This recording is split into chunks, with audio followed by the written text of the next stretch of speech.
Hi everyone and welcome back to Googie's Kitchen, and if you are new here then hello and welcome. My name's Alexis and I post 2 videos a week on a Tuesday and a Thursday at 7 AM. So if you love recipe videos like this one and you want to see more, then I would love you to stick around and become a viewer, so please don't forget to hit that subscribe button. And now I'm going to share with you how to make my delicious beef and refried bean quesadillas.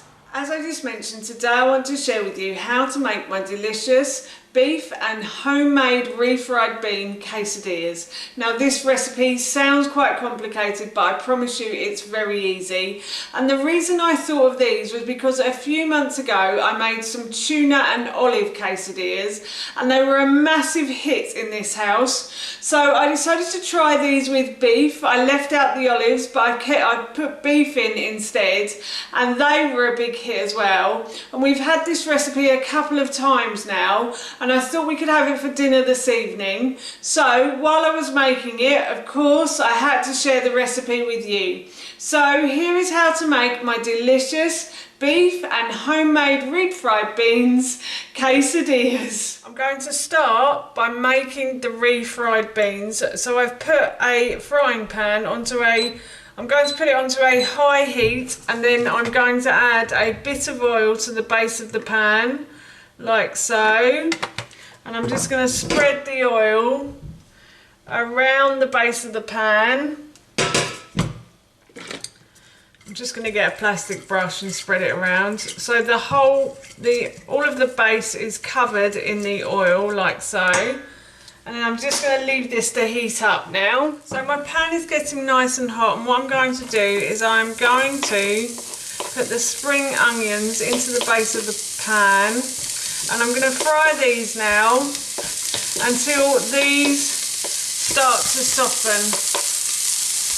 So they become slightly clear, translucent, and they just start to soften nicely.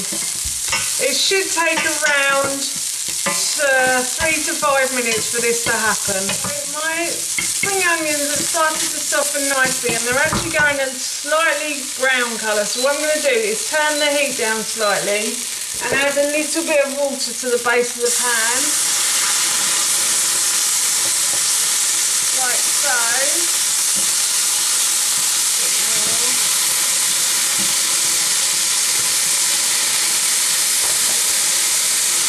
This will help to stop the onions from sticking to the base of the pan.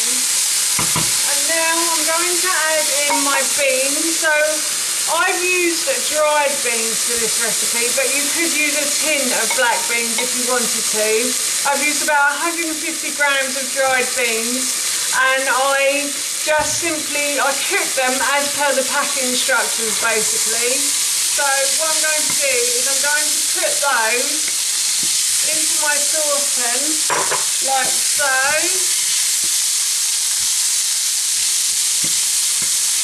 And I'm going to fry these now for a few minutes. But before I finish, I'm also going to add some herbs and spices to this as well. So I'm going to add a teaspoon of garlic granules. You could use a whole clove of garlic if you wanted to, just chopped up, or garlic granules is fine. And I'm going to also use some ground cumin as well. And then I'm going to add some oregano as well, or oregano. Oregano, makes me laugh that. Anyway, I'm going to add that in. And then I'm going to add a big tablespoon of tomato puree. I'm going to do 2 of those actually. And then I'm going to add some tamari. And tamari is a soya sauce, but it's fermented for longer, so it gets rid of the gluten in it. So it's gluten free. And I'm going to add a couple of tablespoons of that as well. This is all starting to cook really nicely, and what you want to happen is for the beans to go mushy and start to stick together.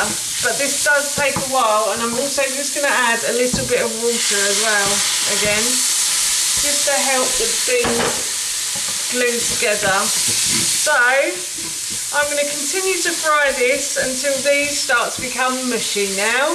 So my beans are lovely and mushy, so what I'm going to do is set these aside for 5 minutes and leave them to cool, and then I'm going to put them into the blender with some water, and I'm going to make this sauce quite smooth and creamy now. My refried beans have cooled slightly, so what I'm going to do is I'm going to put them into my blender like so, and I'm going to blend them together until, as I said, they turn a smooth and creamy texture, and that is going to be the basis of our quesadillas. So I'm going to add 50 ml of water to this as well.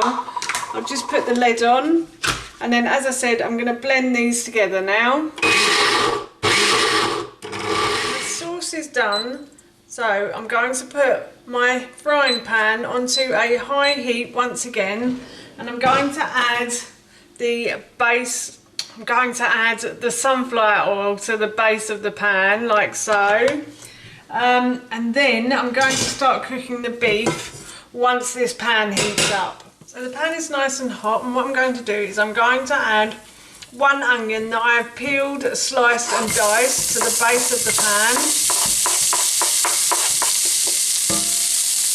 And I'm going to fry this onion until it starts to soften now.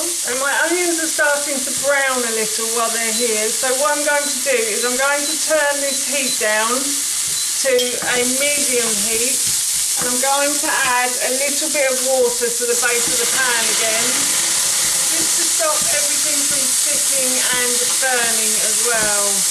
And this also sort of broils the onions, so it makes them cook a bit quicker.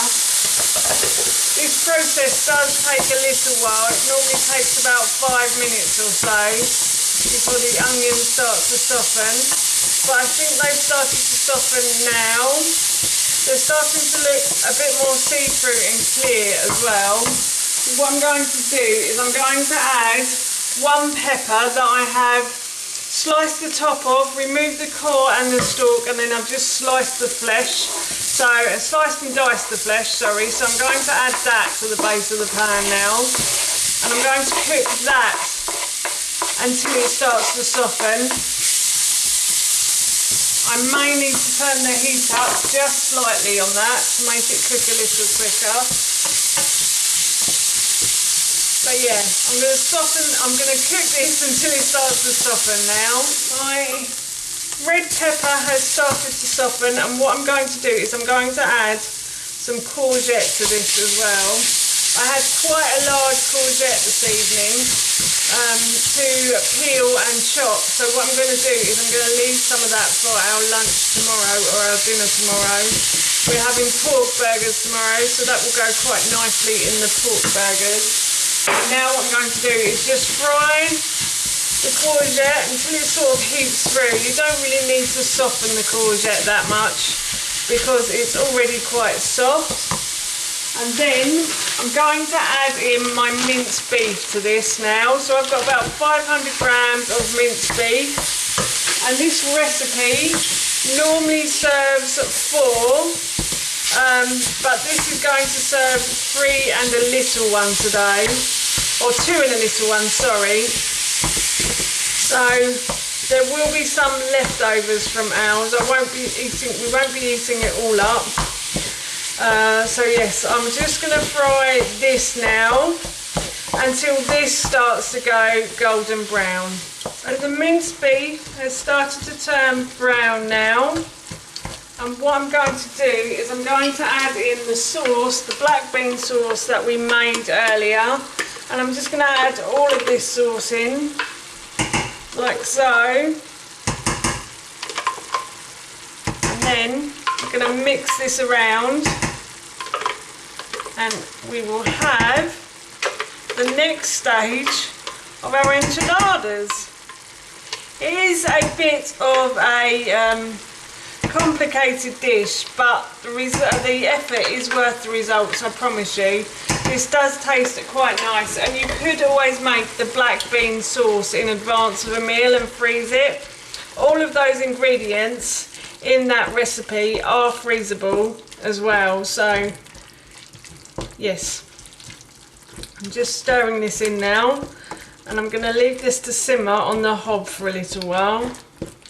So I'm just going to turn the heat down slightly and leave this to simmer now. Right, so I'm going to start making the quesadillas now. So I have one sweet potato wrap that's gluten-free, and that's for me. And then I have the boys' wholemeal wraps. So I'm just going to set those to one side. I've realised I put the gluten one, the non-gluten one on top of gluten ones. So what I'm going to do is I'm now going to start making the quesadilla, as I said. And I'm just going to add some of the sauce to one side of the quesadilla, and then I'm just going to add a little bit of cheese, and I am having cheese tonight. I'm not brilliant on cheese, but I'm finding it a lot easier to digest nowadays.